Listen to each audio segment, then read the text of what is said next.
Hello दोस्तों, स्वागत है आप सभी का आपके अपने चैनल यस स्टडी में। दोस्तों, आज हम पढ़ेंगे कक्षा 10 की साइंस के जो रासायनिक विज्ञान है उसका जो पहला पार्ट है दैट इज रासायनिक अभिक्रियाएं एवं समीकरण। ठीक है, पार्ट का नाम है केमिकल रिएक्शन एंड इक्वेशन। तो इस बच्चों इस पार्ट में पढ़ेंगे रासायनिक अभिक्रिया क्या होती है, रासायनिक अभिक्रिया के भाग क्या होते हैं, कैसे जानेंगे कि रासायनिक अभिक्रिया हो रही है या नहीं हो रही है, रासायनिक अभिक्रिया के प्रकार, ठीक है, और जानेंगे रासायनिक अभिक्रिया के लक्षण क्या होते हैं और बहुत कुछ इस पार्ट में हमको जो है जानना है, उसको सीखते हैं। बच्चों, सबसे पहले हम सीखेंगे कि रासायनिक अभिक्रिया क्या है। ठीक है, तो रासायनिक अभिक्रिया वह अभिक्रिया होती है जिसमें कोई नया पदार्थ नए गुणधर्मों के साथ बनता है। नए गुणधर्मों से मतलब यहाँ जो एक वर्ड लिखा गया है गुणधर्म, गुणधर्मों से जो तात्पर्य है वो है इसकी प्रॉपर्टीज से, जो नया पदार्थ बन रहा है। जैसे उदाहरण के लिए देखिए, जैसे जो चीनी है और पानी है, चीनी और पानी को मिलाते हैं तो क्या बनता है, शरबत बनता है। तो अब यहाँ पर नोटिस करिए, जैसे लिख लेते हैं एक बार, चीनी है और पानी है, ठीक है, दोनों को मिलाए हैं तो ये हमारा क्या बन रहा है, शरबत बन रहा है। तो देखो जो नए पदार्थ इसमें क्या बन रहा है, शरबत बन रहा है। किससे बन रहा है, चीनी और पानी से। तो इसमें ध्यान से देखिए, जो चीनी और पानी के गुण हैं क्या वो शरबत के भी गुण हैं? आंसर क्या मिलता है, हाँ भाई सही बात है, चीनी भी मीठी है, शरबत भी मीठा है।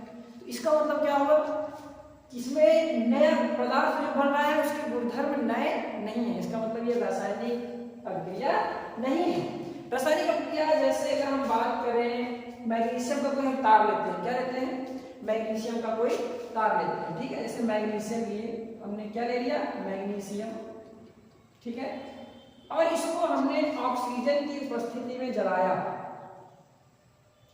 क्या किया, जलाया, हमने जलाना भी देते हैं यहाँ पे। तो ये जलाया, मैग्नीशियम को जब जलाया तो हमको क्या मिला, जाहिर सी बात है जब भी हम किसी चीज को जलाएंगे तो हमको एक राख प्राप्त होगी, डस्ट प्राप्त होगी।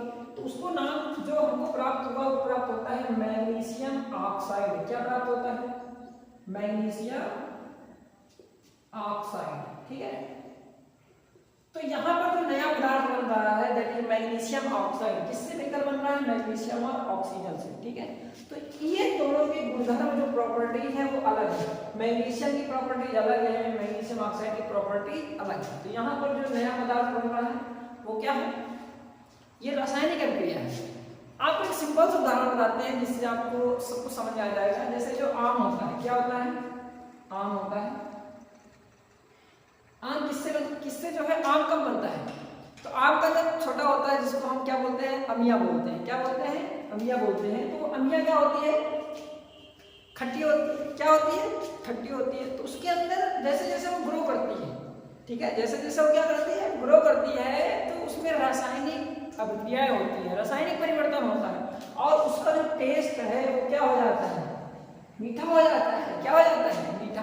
तो यहाँ पर देखो जो नया पदार्थ बन रहा है, क्या बन रहा है, आम। ठीक है, आम बन रहा है। इसके जो प्रॉपर्टीज हैं जिससे बना है उससे अलग है या सेम है, आंसर है अलग है। अलग है, इसलिए यह एक रासायनिक अभिक्रिया है। तो समझ में आ गया होगा रासायनिक अभिक्रिया किसे कहते हैं। अगर हम हमारा जो पाठ का नाम है उसी को हम अगर अच्छे से समझें तो आई होप मुझे ऐसा लगता है कि पाठ को हम बहुत ही आसानी से समझ सकते हैं। तो फिर से एक बार देखते हैं, रासायनिक अभिक्रियाएं वे क्रियाएं होती हैं जिसमें कोई नया पदार्थ नए गुणधर्मों के साथ बनता है। Means the substance that is form, जो नया सब्सटेंस जो बन रहा है उसकी जो प्रॉपर्टीज हैं वो अलग होनी चाहिए, किससे, जिससे मिलकर वो बन रहा है। ठीक है, समझ में आया कि नहीं आया। तो रासायनिक अभिक्रिया वह अभिक्रिया होती है जिसमें कोई नया पदार्थ नए गुणधर्मों के साथ बनता है।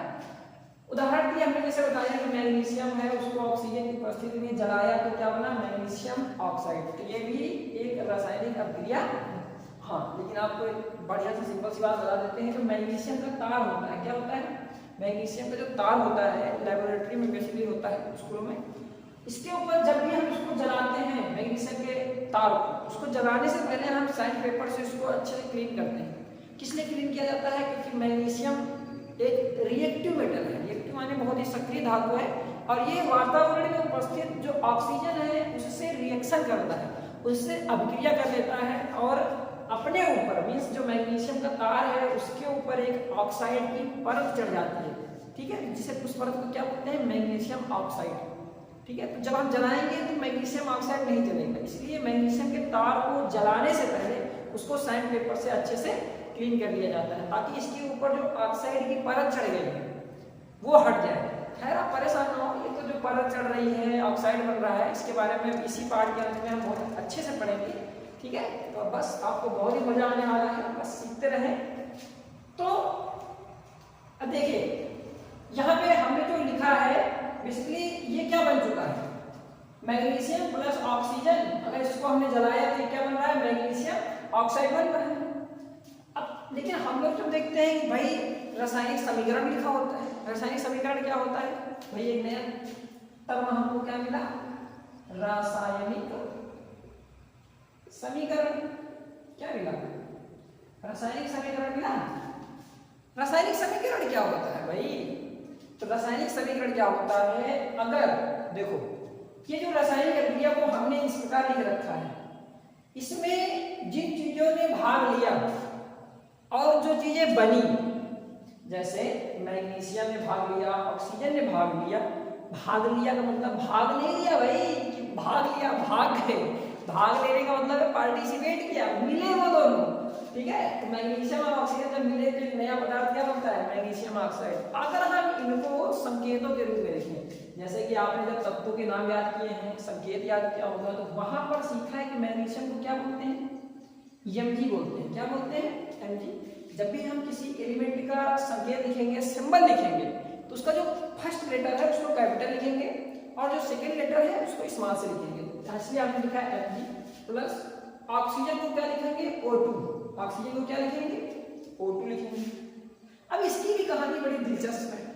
कई बार बच्चे हमसे पूछते हैं कि सर जी ऑक्सीजन को आप O2 लिखते हो, मैग्नीशियम को Mg लिखते हो, मीन्स जो तत्व हैं उसमें जो गैसें हैं जब आप उनको लिखते हो तो उसमें 2 लगा देते हो, जो गैसें नहीं है उनमें 2 नहीं लगाते हो। तो आप उनके साथ इतना मतलब विपरीत व्यवहार क्यों करते हो, तो उनको मैं बेसिकली ऐसे समझा देता हूँ कि जो O2 है ये गैस है।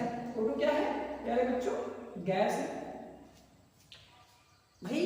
जो भी एलिमेंट है, धातु है, वो ठोस, द्रव, गैस 3 अवस्था में होंगी कि नहीं होंगी। अब O2 जो गैस है, गैस का जो मॉलिक्यूल्स है या परमाणु है वो अकेले नहीं रह पाता है। कैसे नहीं रह पाता है, अकेले नहीं रह पाता, उसको डर लगता है। उसका जो एक परमाणु है वो स्टेबल नहीं है, इसलिए या हम अपनी भाषा में कहें तो वो डरता है। ऑक्सीजन का एक परमाणु अकेले रहने में क्या करता है, डरता है। और डरता है इसीलिए वो अपने जैसे एक को और बुला लेता है। भाई खाली वो दिख रहे हैं तो ये ऑक्सीजन का एक परमाणु है कि नहीं है, ये क्या करेगा, ये डर रहा है। इसके डर को दूर भगाने के लिए इसको कोई दूसरा मिल नहीं रहा, ये अपने ही जैसे एक और बुला लेगा। भैया something is better than nothing, ये O क्या करेगा, एक O को और बुलाएगा, तो ये क्या हो जाएगा, O2। ठीक है, इसलिए हमने यहाँ पे क्या लिख दिया है, O2 लिख दिया है। ठीक है, समझने के लिए बताए हैं कि भैया O2 को कैसे याद कर सकते हो कि गैसों को हमेशा O2 लिखेंगे। हाँ, गैस क्यों लिखते हैं, रीजन है कि जो गैसें होती है, गैसों का जो आइटम होता है वो अकेले स्टेबल नहीं होता है। ठीक है, इसीलिए उसको 2 लिखा जाता है, हमेशा उसके 2 मॉलिक्यूल्स लिखे जाते हैं। तो अब इधर क्या बनेगा, इधर बनेगा MgO। ये कैसे बना प्यारे बच्चों, तो यहाँ पर क्या होता है, ये वाला रूल ऐसे आप याद रखें। इसकी जो संयुक्ता है जो इस तरफ है उसको इसमें लिखेंगे, इस तरफ वाले की जो संयुक्ता है उसको इस तरफ लिखेंगे। ये इस तरफ उस तरफ क्या होता है, ये इस तरफ उस तरफ। यहाँ देखो मैग्नीशियम की संयुक्ता कितनी है, 2।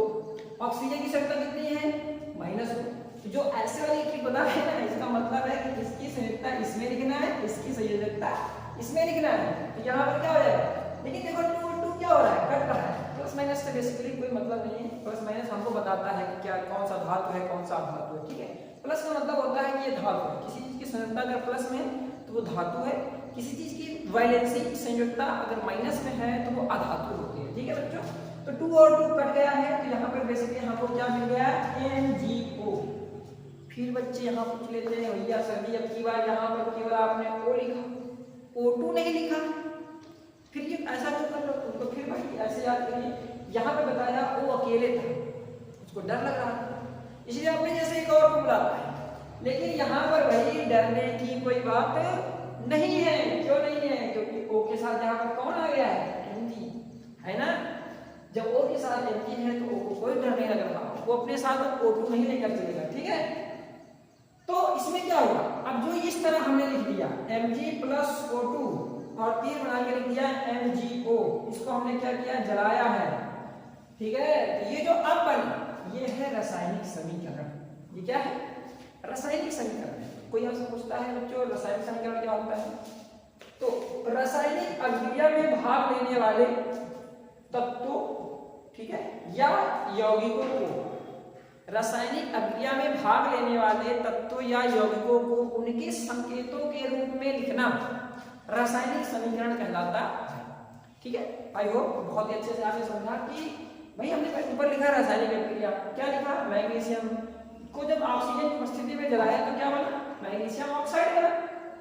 तो समीकरण क्या है, रासायनिक अभिक्रिया में भाग लेने वाले तत्वों या यौगिकों को उनके संकेतों के रूप में लिखना रासायनिक समीकरण कहलाता है, ठीक है। आई होप आपने समझा होगा।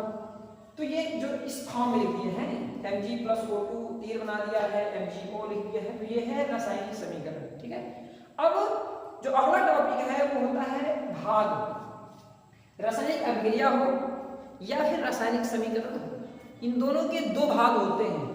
एक वो जो रासायनिक अभिक्रिया में भाग लेते हैं, ठीक है, भाग लेते हैं, मैं तो रन वाली बात नहीं कर रहा भैया, पार्टिसिपेट करते हैं। एक वे होते हैं जो रासायनिक अभिक्रिया में भाग लेते हैं, पार्टिसिपेट करते हैं, और एक वो होते हैं जो रासायनिक अभिक्रिया में परिणाम स्वरूप क्या होते हैं, बनते हैं। तो यहाँ पर दो अलग अलग चीजें हैं, एक भाग ले रहे हैं, एक बन रहे हैं। तो वे पदार्थ जो रासायनिक अभिक्रिया में भाग लेते हैं उन्हें अभिकारक कहते हैं। क्या कहते हैं? क्या कहते हैं बच्चों? अभिकारक कहते हैं। क्या कहते हैं? अभिकारक। और अभिकारक को इंग्लिश में प्यार से बोलते हैं रिएक्टेंट। क्या बोलते हैं? रिएक्टेंट बोलते हैं। क्या बोलते हैं? रिएक्टेंट। तो अभिकारक। और जो बन रहा है मैग्नीशियम ऑक्साइड उसको बोलते हैं उत्पाद। क्या बोलते हैं? उत्पाद। क्या बोलते हैं? उत्पाद। और इसको इंग्लिश में इसको प्यार से बोलते हैं रिएक्टेंट, तो इसको गुस्से में बोलेंगे हम प्रोडक्ट। क्या बोलेंगे? प्रोडक्ट। क्या बोलेंगे बच्चों? प्रोडक्ट। तो रासायनिक अभिक्रिया हो या फिर रासायनिक समीकरण हो, इन दोनों के दो भाग होते हैं, एक होता है रिएक्टेंट, एक होता है प्रोडक्ट। एक होता है अभिकारक, दूसरा क्या होता है? उत्पाद। अभिकारक क्या होता है? वे पदार्थ जो रासायनिक अभिक्रिया में भाग लेते हैं, वे पदार्थ जो रासायनिक अभिक्रिया में भाग लेते हैं उन्हें अभिकारक कहते हैं। और वे पदार्थ जो रासायनिक अभिक्रिया में परिणाम स्वरूप बनते हैं उन्हें उत्पाद कहते हैं। प्यारे बच्चों, ये पेपर में भी आता है कि आपको समीकरण लिख दिया जाएगा और पूछा जाएगा कि आप इसमें बताएं कौन सा अभिकारक है, कौन सा उत्पाद है। तो यहाँ पर अभिकारक क्या है? Mg plus O2। मैग्नीशियम और ऑक्सीजन ये दोनों अभिकारक हैं, और उत्पाद हमारे यहाँ पर क्या है? मैग्नीशियम ऑक्साइड है, ठीक है। तो आई होप आपने इसको भी अच्छे से समझा। क्या समझा? फिर से एक बार रिवाइज करते हैं। हमने सीखा है रासायनिक अभिक्रिया किसे कहते हैं, रासायनिक समीकरण किसे कहते हैं, और रासायनिक अभिक्रिया हो या रासायनिक समीकरण हो, इन दोनों के दो भाग होते हैं। कौन कौन से? एक अभिकारक होता है और एक उत्पाद होता है, ठीक है। अब एक और है कि भाई जो रासायनिक समीकरण है इसमें हम ऐसा क्या लिख दें, रासायनिक समीकरण में इसमें हम ऐसा क्या लिखें कि ये थोड़ा और ज्यादा सूचनाप्रद हो जाए। सूचनाप्रद का मतलब है कि हमको थोड़ा और ज्यादा जानकारी मिले। तो कई बार क्या होता है, अगर हम जैसे मैग्नीशियम है, ये इसकी अवस्था को यहाँ ब्रैकेट में लिख देते हैं, ठीक है। जैसे मैग्नीशियम क्या होता है? सॉलिड। ठोस होता है तो सॉलिड को यस लिख दिए हैं। ऑक्सीजन क्या होता है? गैस होता है तो उसको यहाँ पर जी लिख दिए हैं, ठीक है। मैग्नीशियम ऑक्साइड क्या है? सॉलिड ही तो बना, इसको यस लिख दिए हैं। तो इस प्रकार हम जो पदार्थ भाग ले रहे हैं, जो बन रहे हैं, उनकी अवस्था को लिखकर रासायनिक समीकरण को हम और अधिक सूचनाप्रद बना सकते हैं। तो क्या क्या लिखकर हम सूचनाप्रद बना सकते हैं? एक तो है कि उसकी अवस्था लिखकर बना सकते हैं, ठीक है। उसकी परिस्थितियां लिख सकते हैं, जिसको क्या किया जा रहा है। कई बार तीन के ऊपर जैसा लिख दिया जलाना, कई बार इसमें लिखा होगा 100 डिग्री सेल्सियस, कई बार यहाँ जो उत्प्रेरक होते हैं। अब ये उत्प्रेरक क्या होता है, ठीक है। तो उत्प्रेरक वे पदार्थ होते हैं जो रासायनिक अभिक्रिया की गति को बढ़ा देते हैं। क्या कर देते हैं? बढ़ा देते हैं। रासायनिक अभिक्रिया धीरे हो रही है ना तो उसको तेज करते हैं, उन्हें उत्प्रेरक कहते हैं। ठीक है, तो चलो आपको ये समझ में आ गया क्या? रासायनिक अभिक्रिया, रासायनिक समीकरण और अभिकारक और उत्पाद। रासायनिक समीकरण को हम और अधिक सूचना पर बना सकते हैं उसकी अवस्था को लिखकर। ठीक है, अगर कोई गैस है, जब कोई गैस बनेगी, ठीक है, परिणाम स्वरूप मतलब गैस बनती है, अगर वो ऊपर निकलती है तो उसमें ऊपर का एक एरो ऐसे बना के दिखाया जाता है। ठीक है, चलिए जब कहीं मिलेगा तो आपको हम बना के दिखाएंगे। और इसके बाद आता है इसको जो है संतुलित करना। क्या होता है? संतुलित करना। अब जो संतुलित करना है, संतुलित करना बहुत ही आसान है। क्या बच्चों, संतुलित करने से तात्पर्य क्या? संतुलित क्यों करना है? संतुलित इसलिए किया जाता है ताकि रासायनिक समीकरण में नंबर ऑफ आइटम, अभिकारक में परमाणुओं की संख्या और उत्पाद में परमाणुओं की संख्या बराबर रहे। जैसे हम यही उदाहरण को लेते हैं, देखो आपको बड़े आराम से समझ में आएगा। Mg प्लस O2 तीर बनाया हमने MgO। अब भाई ऊर्जा संरक्षण का नियम है, ठीक है, या लाभ है ना, तो उसमें क्या बोला गया है? पदार्थ को या एनर्जी को, वे एनर्जी और मैटर दोनों एक चीजें हैं। पदार्थ को या ऊर्जा को ना तो बनाया जा सकता है और ना ही उत्पन्न किया जा सकता है। लेकिन कोई अगर ऐसे देखे तो कहेगा भैया यहाँ पर कहाँ लाभ कंजर्वेशन ऑफ एनर्जी काम कर रहा है। यहाँ देखो, इधर देख रहे हैं मैग्नीशियम का एक एटम है और ऑक्सीजन के 2 एटम है, 2 + 1 3 एटम हो गए टोटल। और यहाँ क्या है? मैग्नीशियम का 1 है, ऑक्सीजन का 1 है, 1 1 2। तो भैया ये इधर 3 एटम है और इधर 2 एटम है, एक एटम कहाँ गया? तो यहाँ पर क्या हो रहा है? Law of conservation of energy fail हो जाएगा। तो law of conservation of energy को पूर्ण करने के लिए इसको जो है संतुलित किया जाता है ताकि अभिकारक में और उत्पाद में परमाणु की जो संख्या है वो समान रहे। जैसे देखो यहाँ पर O के कितने मॉलिक्यूल्स हैं? एटम है 2, इधर O के कितने हैं? 1, तो यहाँ पर हम आगे 2 लिखेंगे। ठीक है, अब देखो यहाँ पर बड़ी इंटरेस्टिंग बात है। हम जब भी बच्चों को क्लास में पढ़ाता हूँ तो क्या है, कई बार एक को यहाँ नहीं लिखते हैं, यहाँ लिख देते हैं। ठीक है, तो मैं उनको भैया समझा देता हूँ कि जब भी हम कोई गिनती लिखेंगे आगे लिखेंगे। कहाँ लिखेंगे? आगे लिखेंगे। हम यहाँ पर या किसी तत्व के बीच में हम गिनती नहीं लिख सकते हैं, या समझे कि समझे? हम कहाँ लिख सकते हैं? आगे ही लिख सकते हैं। अरे भाई मान लो MgO किसी का घर है, क्या है? घर है। हम किसी के घर में कैसे प्रवेश करेंगे? आगे से ही तो प्रवेश करोगे भैया, पीछे से चले जाओगे? चोर हो गया, कूद रहे हो, बीच में कूद रहे हो, आंगन से कूद रहे हो।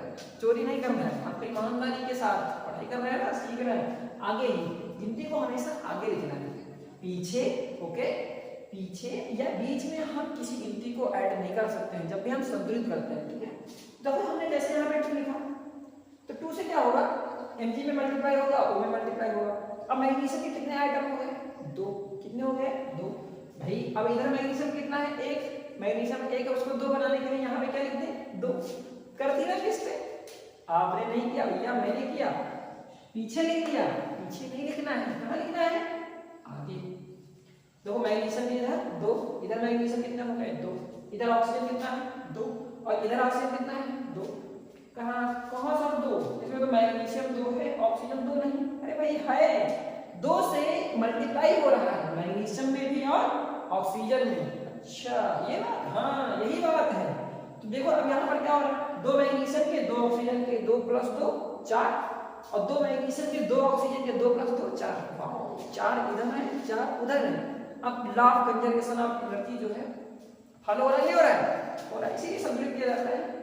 अब देखो जो संतुलित करने का कॉन्सेप्ट है ये होता है बाय द प्रैक्टिस। आपको आएगा, ठीक है, हम आपको एक वीडियो बनाएंगे जिसमें केवल हम भर भर के संतुलित करेंगे। ढेर सारे जितने भी हमको रासायनिक इक्वेशन मिलेंगे हम लेकर आएंगे और उसको वीडियो में केवल संतुलित कराएंगे। अभी हमने छोटा सा आपको संतुलित करना बताया, और भी जैसे 2 और ट्राई कर लेते हैं। ठीक है, जैसे हमने लिखा H2, क्या लिखा? H2 + O2, हाइड्रोजन और ऑक्सीजन दोनों को मिलाया तो हमको क्या मिल जाता है भैया? H2O, पानी मिलता है। क्या मिलता है? पानी मिलता है। इधर देखो H2 के इधर कितने आइटम है? 2। O2 के कितने आइटम है? 2। इधर H2 के कितने हैं? 2। O2 के 1। कितना 2 भैया, इधर O कितना है 2, इधर O का कितना है 1, 1 को 2 बनाना पड़ेगा, कैसे 2 से गुणा करके। तो यहाँ पर 2 लिख दें, लिख दें नहीं लिखना है, क्यों लिखना है भैया, किसी के घर में पीछे से या बीच से हमको कूदना नहीं है, हमेशा कहाँ से जाना है, आगे से जाना है। तो आगे हमने क्या लिख दिया 2, लेकिन देखो जब आगे हमने 2 लिखा, ऑक्सीजन के 2 हो गए, लेकिन हाइड्रोजन कितने हो गए 2 2 जा 4, मल्टीप्लाई होता है हमेशा, 2 2 जा 4, और इधर कितना है 2, तो 2 को 4 करने के लिए इसके आगे 2 से कर दो मल्टीप्लाई, तो 2 2 जा 4, इसको मिटा के ना कभी 4 लिख देना। लो सर कर दिया हाइड्रोजन का 4, ऐसे नहीं होता है, ठीक है, यहाँ पर 2 लिखो, यहाँ पर 2 लिखो, ऐसे, तो ये संतुलित हो गया, हो गया कि नहीं होगा। फिर आप संतुलित, इसको जो बैलेंसिंग है संतुलित करना है, इसको लेकर आप परेशान हो, इसका एक वीडियो लाएंगे और उसमें बढ़िया सा ढेर सारा जो संतुलित करना है उसको सीखेंगे, ठीक है।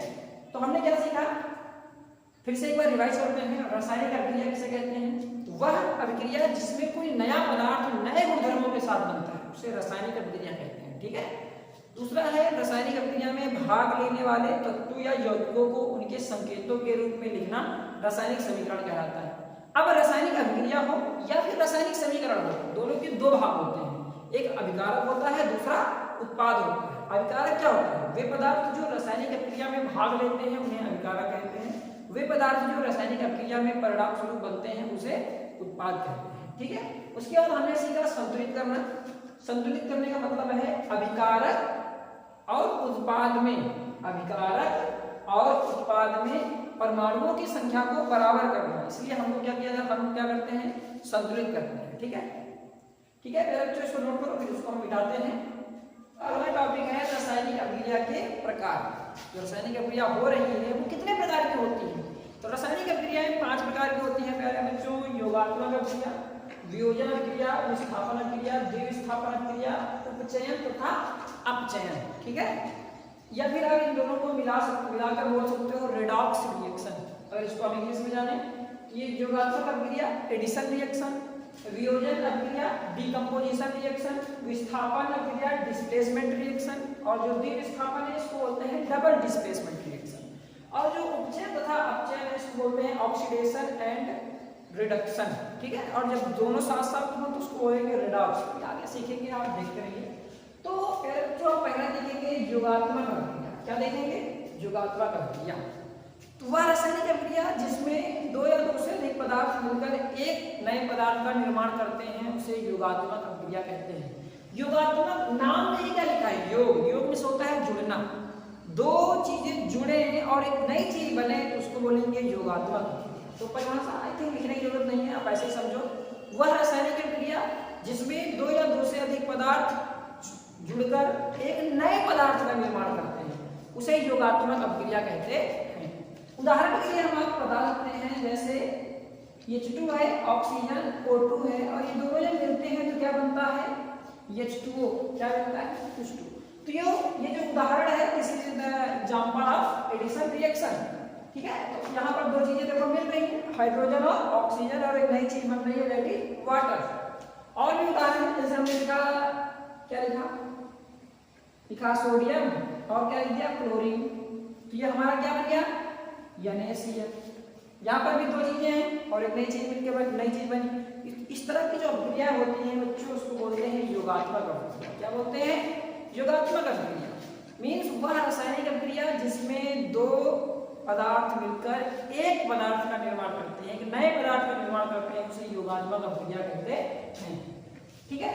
अब वियोजन का देखो, वियोजन का नाम ही से आपको समझ में आ रहा है, वियोजन माने होता है बिछड़ना। क्या होता है बिछड़ना। वियोजन का बेसिक मतलब होता है टूटना। वह रासायनिक अभिक्रिया जिसमें कोई एक पदार्थ टूटकर 2 या 2 से अधिक नए पदार्थों का निर्माण करता है उसे बोलते हैं वियोजन अभिक्रिया। नहीं समझे, वियोजन माने होता है टूटना। जैसे आपका बॉडी है, आपके बॉडी के अंदर मैं एक बम लगा, क्या लगा तो बम, और बटन दबा हो जाएगा ब्लास्ट, तो आपके बॉडी का क्या हो गया वियोजन हो गया। क्या हो गया वियोजन हो गया। आपकी बॉडी को नहीं करना है। जैसे मान लो वियोजन का मतलब बेसिक होता है टूटना, ठीक है। कोई एक चीज टूटे और उसको टूटने के बाद कई अलग अलग नई चीजें बने या एक नई चीज बने तो उसको बोलेंगे वियोजन। उदाहरण के लिए देखते हैं, ठीक है।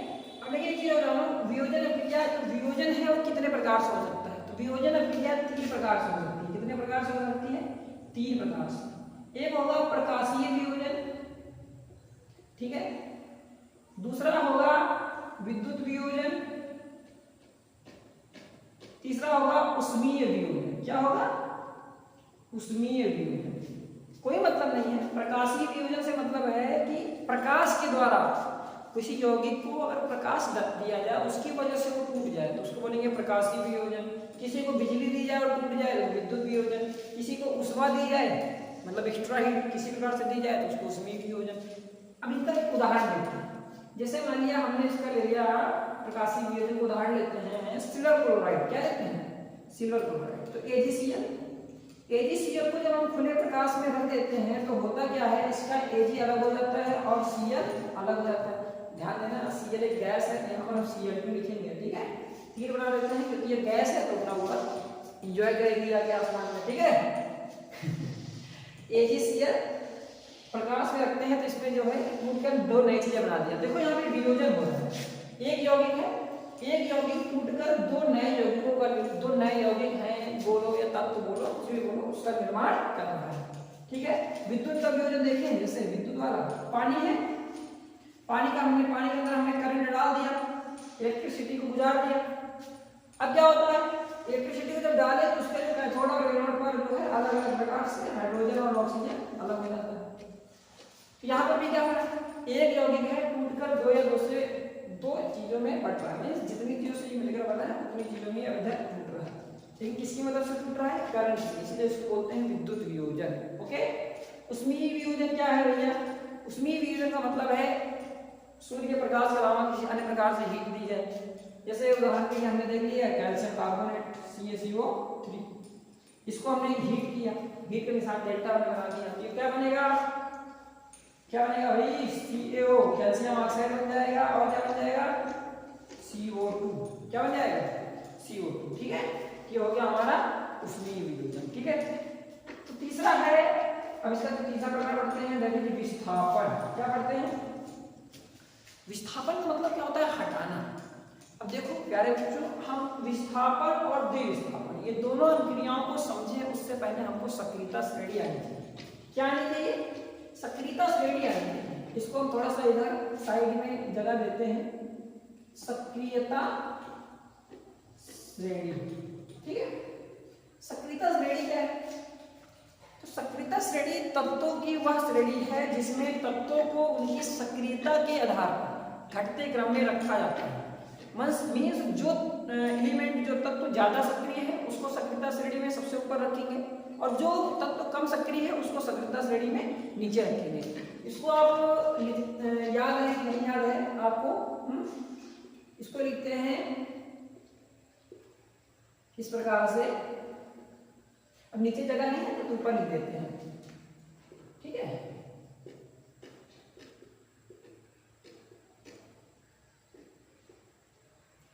AU बच रहा है, यहाँ लिख देते हैं ऊपर, okay. Potassium, sodium, calcium, magnesium, aluminium, zinc, iron, lead, hydrogen, copper, mercury, चांदी, सोना, ठीक है। इसको आप ऐसे याद करते हैं, अलग अलग सबका याद करने का ट्रिक है। काशी, नाथ, काम, माली, आलू, जरा, फीके, पकाता है, कौन है, आगे आओ। अब आपको जैसे शुरू करें वैसे आप याद करो, बट बहुत ही इंपॉर्टेंट है। विस्थापन और द्विविस्थापन अभिक्रिया है, इनको आप समझो, उसके लिए आपको सक्रियता श्रेणी आनी चाहिए। तो सक्रियता श्रेणी क्या होती है? तत्वों की वह श्रेणी जिसमें तत्वों को उनकी सक्रियता के आधार पर घटते क्रम में लिखा जाता है। जो तत्व सबसे ऊपर है वो अधिक सक्रिय है, जो तत्व सबसे नीचे है वो क्या है? कम सक्रिय है, ठीक है। जो सबसे ऊपर है वो अधिक सक्रिय है और जो सबसे नीचे है वो क्या है? कम सक्रिय है। सबसे ज्यादा सक्रिय कौन है? पोटेशियम, फिर सोडियम, फिर कैल्शियम, फिर मैग्नीशियम। फिर सबसे कम सक्रिय कौन सा है?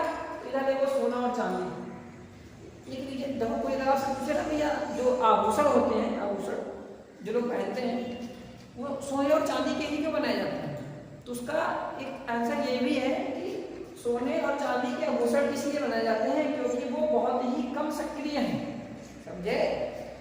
बहुत ही कम सक्रिय मतलब है वो वातावरण में उपस्थित ऑक्सीजन से, जल से अभिक्रिया नहीं करेंगे, जिसके परिणामस्वरूप उनके ऊपर एक ऑक्साइड की परत नहीं चढ़ेगी। और जब ऑक्साइड की परत नहीं चढ़ेगी तो उसकी जो चमक है वो लॉन्ग लाइफ चलती रहेगी। ठीक है, तो आ जाओ विस्थापन में क्या होता है, पहले परिभाषा समझते हैं। विस्थापन अभिक्रिया वह रासायनिक अभिक्रिया जिसमें अधिक सक्रिय तत्व किसी यौगिक से कम सक्रिय तत्व को हटाकर एक नए यौगिक का निर्माण करता है, उसे विस्थापन अभिक्रिया कहते हैं। विस्थापन अभिक्रिया क्या होती है, वह रासायनिक अभिक्रिया जिसमें कोई अधिक सक्रिय तत्व किसी यौगिक से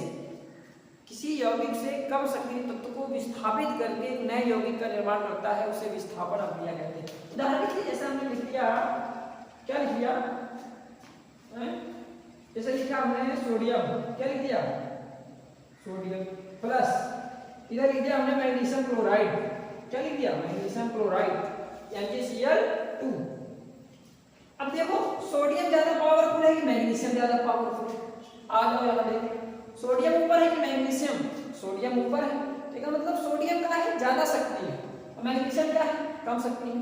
तो सोडियम क्या करेगा, मैग्नीशियम के पास आएगा, भैया जाइए, ज्यादा पावरफुल हो जाते हैं, तो जो कम पावरफुल लोग हैं उनको उठना पड़ता है, नहीं उठना पड़ता है, नहीं उठते हैं तो उनको उठा दिया जाता है।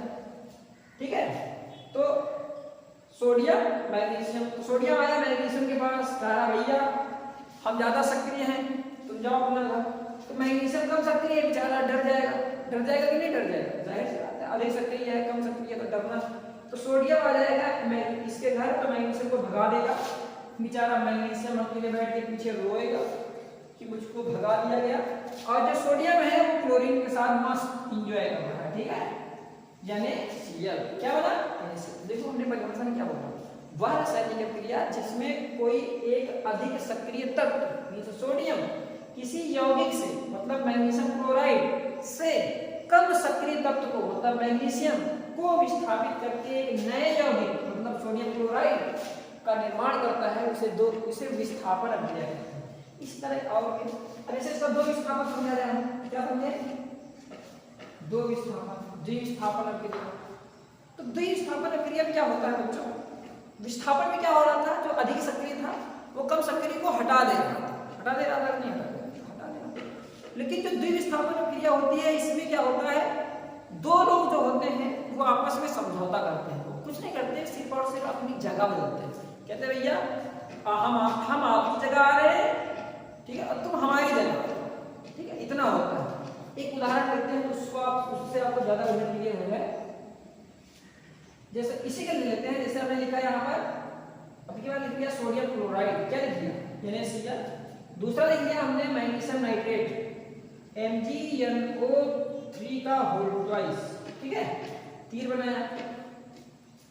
यहाँ पर क्या है, दो लोग हैं, सोडियम और मैग्नीशियम।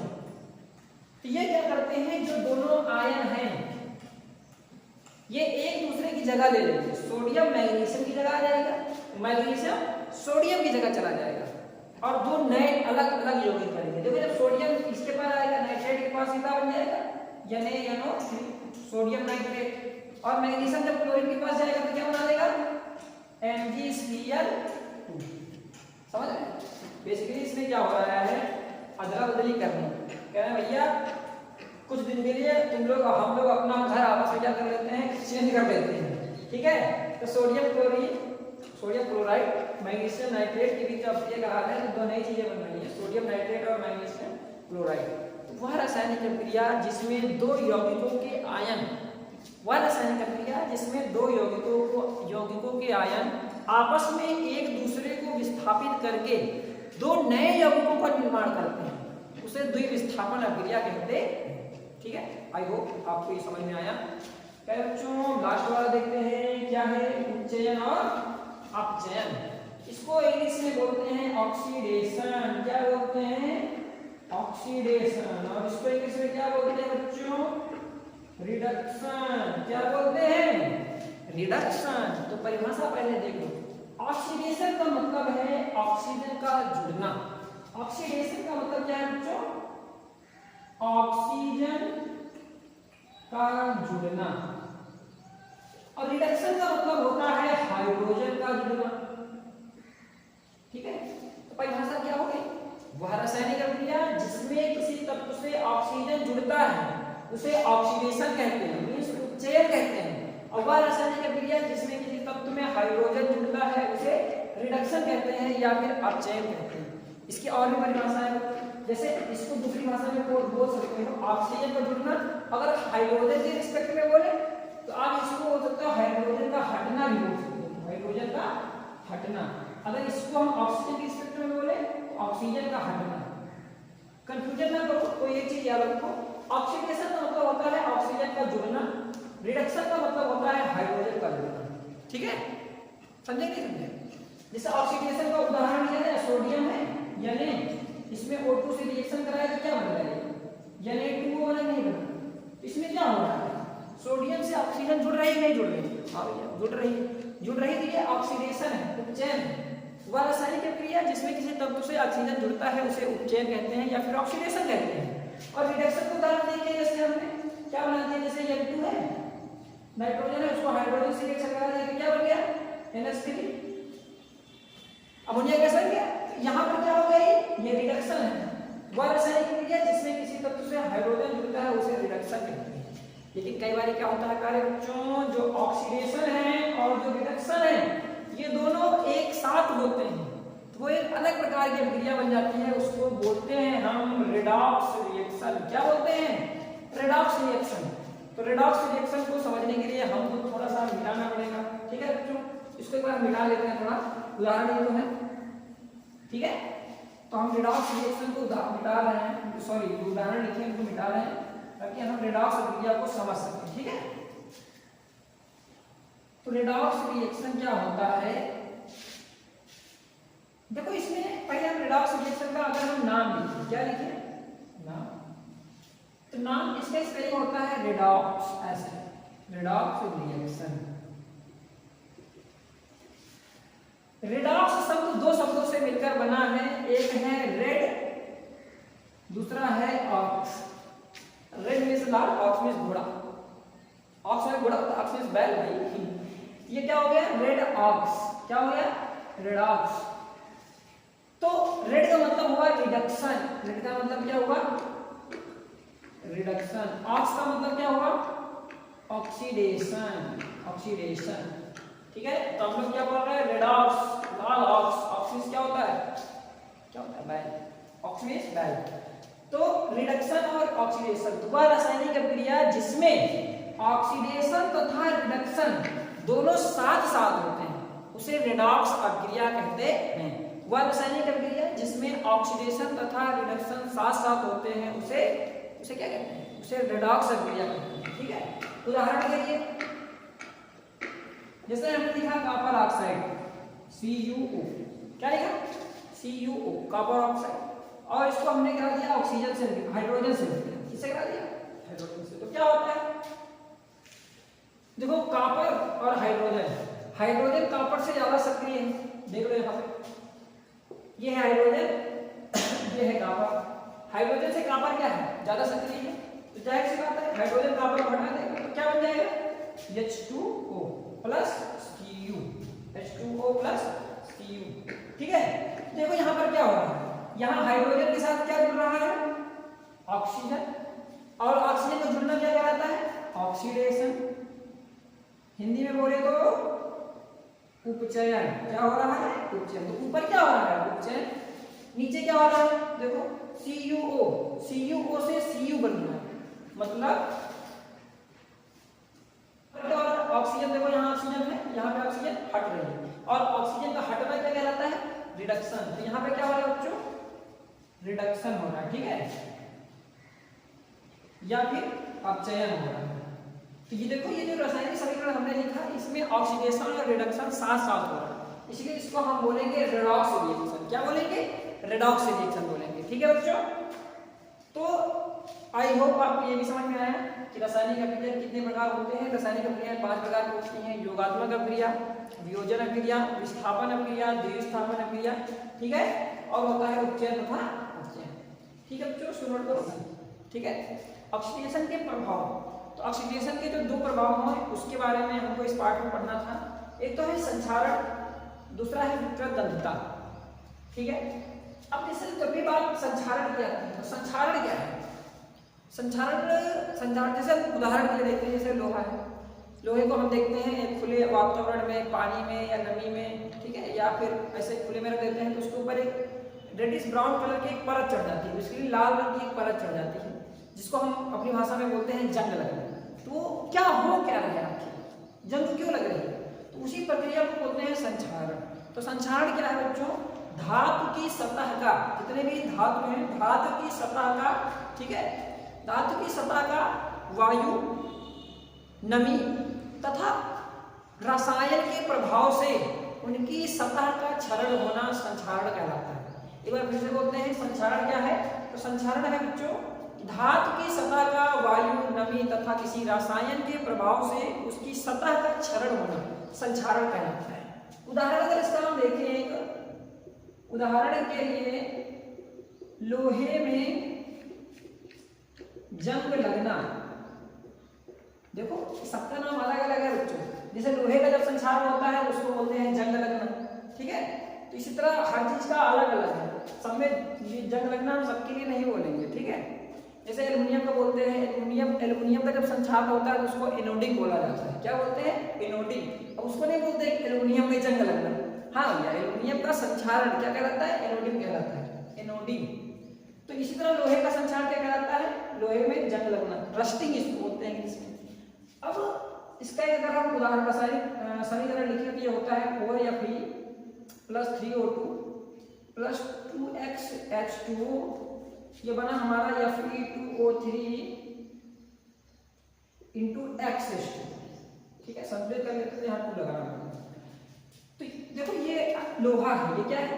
आयरन, ये क्या है? ऑक्सीजन, ये क्या है? जल। जब ये तीनों चीजें मिली तो लोहे के ऊपर एक परत चढ़ गई जिसको बोला गया जंग। क्या बोलते हैं? जंग। Reddish brown, red brown colour की हो जाती है। ये जो है जंग का सूत्र है, क्या है? 2Fe2O3 × X2। तो एक बार फिर से देखते हैं बच्चों संक्षारण क्या है। संक्षारण है धातु की सतह का, धातु की सतह का नमी, वायु तथा किसी रसायन के प्रभाव से उसकी सतह का क्षरण होना संक्षारण कहलाता है। उदाहरण के लिए लोहे में जंग लगना, बच्चों जब भी पेपर में आए उदाहरण जरूर लिखो, लोहे में जंग लगना। अगर ये समीकरण लिख सकते हो तो द बेस्ट। समीकरण क्या है? 4Fe + 3O2 + 2XH2O बन गया आपका 2Fe2O3 × X2। अब इसमें आता है रोकने के उपाय। रोकने के उपाय, किसके रोकने के उपाय? संक्षारण के रोकने के उपाय। तो संक्षारण के जो रोकने के उपाय है, नंबर 1 पेंट लगाकर। आप देखना बेसिकली लोग जब भी कोई लोहे का सामान लाते हैं तो उसके ऊपर पेंट लगा देते हैं। तो पेंट लगाकर, ग्रीस लगाकर, तेल लगाकर, ठीक है, मिश्र धातु बनाकर। जैसे लोहे में देखा कि लोहे में जंग लग जाती है तो लोहे को मिश्र धातु बनाया गया, लोहे में थोड़ा सा कार्बन मिलाया गया, कुछ और इंग्रेडिएंट मिलाए गए होंगे और स्टील का निर्माण किया गया।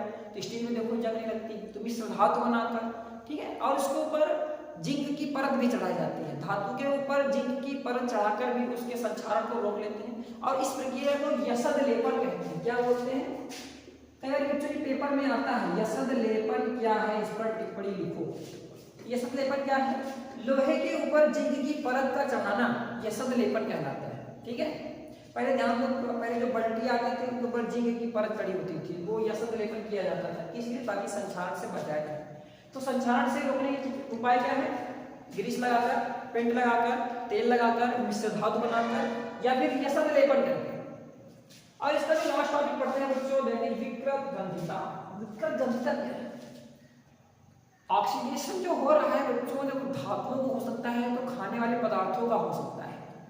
तो कई बार जब हम देखते हैं घर में हमारी मम्मी लोग अचार बनाती हैं और उस अचार में कुछ दिन बाद देखते हैं उसमें फंगस लग जाता है, या फिर हम कई बार खाने वाली जो पैकेट होती है उसको फाड़ते हैं तो उसके अंदर से अजीब सी स्मेल आना शुरू हो जाती है, उसका जो टेस्ट है वो परिवर्तित हो जाता है, उसकी स्मेल में परिवर्तन आ जाता है। तो ये जो परिवर्तन आ रहा है किस लिए आ रहा है? अब इसकी जो पूरी प्रक्रिया है उसको तो बोलेंगे विकृत गंधिता, लेकिन हो क्या रहा है? जो जितने भी खाद्य पदार्थ हैं बच्चों, ये भी ऑक्सीजन से, नमी से, वाटर से अभिक्रिया करके इनका भी ऑक्सीडेशन होता है और ये खराब हो जाते हैं। तो इसको विकृत गंधिता हम क्या बोलेंगे? तो खाद्य पदार्थों का नमी से बेसिकली इसका कोई तात्पर्य नहीं है, लेकिन ऑक्सीजन से है। किससे है? ऑक्सीजन से। तो खाद्य पदार्थों का ऑक्सीजन से अभिक्रिया करके उनके टेस्ट तथा स्मेल में, उनकी स्वाद तथा गंध में परिवर्तन होना विकृत गंधिता कहलाता है। एक बार फिर से बोलते हैं, विकृत गंधिता क्या है? तो खाद्य पदार्थों का ऑक्सीजन से अभिक्रिया करके उनके टेस्ट तथा गंध में, उनके स्वाद तथा गंध में परिवर्तन होना विकृत गंधिता कहलाता है। विकृत गंधिता को भी रोकने के उपाय हैं। क्या उपाय हैं? नंबर 1, खाद्य पदार्थों को फ्रिज में रखकर विकृत गंधिता से बचाया जा सकता है। और क्या है? एयर टाइट कंटेनर में भरकर, जैसे आपने देखा होगा ना, पैकेट्स जो होती हैं, वो खाने के पदार्थ जो पैकेट में आते हैं वो एयर टाइट होते हैं, उसमें बाहर की हवा अंदर और अंदर की हवा बाहर नहीं जा सकती। इस प्रकार ऑक्सीजन अंदर नहीं जाएगी, तो उसके जो ऑक्सीकरण है, खाद्य पदार्थों का जो ऑक्सीडेशन है वो नहीं होगा और वो खराब नहीं होंगे। ठीक है। तो तीसरा है नाइट्रोजन गैस भरकर, खाद्य पदार्थों की जो पैकेट होती है उसमें नाइट्रोजन गैस भर दो तो भी उसका जो है विकृत गंधिता नहीं होगी। और चौथा है एंटीऑक्सीडेंट मिलाकर। ठीक है, खाद्य पदार्थों में एंटीऑक्सीडेंट मिलाकर भी हम उसको विकृत गंधिता से रोक सकते हैं। बेसिकली 2 इंपॉर्टेंट एंटीऑक्सीडेंट हैं, एक तो है BHT, BHA और BHT।